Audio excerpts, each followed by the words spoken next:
So we are back with our financial freedom series. अभी तक हमने दो प्रिंसिपल्स कवर किए हैं। एक प्रिंसिपल ये है कि जब आपने इन्वेस्टमेंट्स करनी है, you have to start early, start investing in your 20s or in your 30s as early as you can. Even when you're in your 40s, still start investing as soon as you can.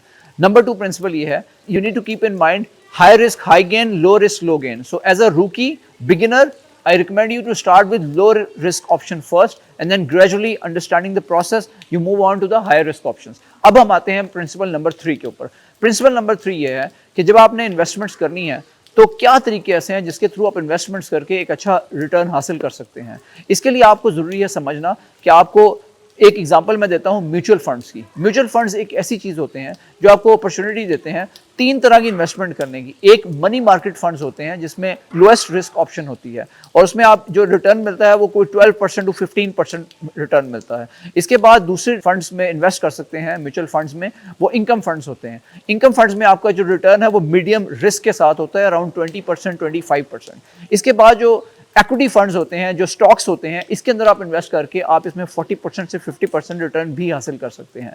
But as I said, if you are a beginner, always start with money market funds and then gradually move on to the income funds and then to equity और stocks fund. Again यहाँ पे लोग ये mistake करते हैं कि सबसे ज़्यादा स्टॉक्स में इन्वेस्ट कर देते हैं शुरू के अंदर ही और अपनी सारी हक लाल की कमाई इसमें लुटा बैठते हैं। So these are 3 examples of investing जिसमें आप म्यूचुअल फंड्स में इन्वेस्टमेंट करके एक अच्छा रिटर्न जनरेट कर सकते हैं। Now you can create a portfolio by mixing the 3 options. कुछ मनी मार्केट में इन्वेस्ट करें 30 to 40%, दूसरा आप इनकम फंड्स में इन्वेस्ट करें और तीसरा आप इक्विटी फंड्स के अंदर इन्वेस्ट करके एक बैलेंस्ड पोर्टफोलियो क्रिएट करें। जो म्यूचुअल फंड्स हैं इनमें इन्वेस्टमेंट करने के लिए आपको बहुत कम मिनिमल रिक्वायरमेंट इन्वेस्टमेंट अमाउंट चाहिए होता है। आप 500,000 रुपए से भी इन्वेस्ट करना स्टार्ट कर सकते हैं, जबकि अगर आप पाउंड्स में इन्वेस्ट करें तो आप 5 पाउंड या 10 पाउंड से भी इन्वेस्टमेंट करना स्टार्ट कर सकते हैं।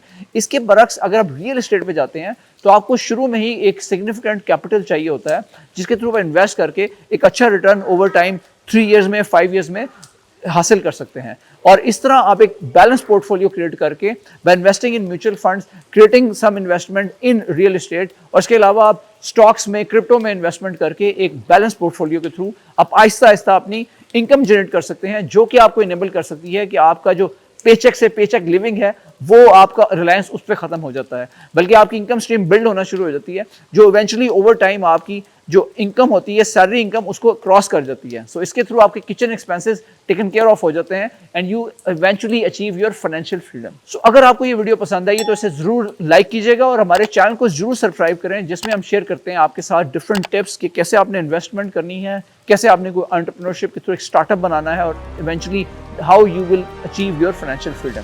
Thank you.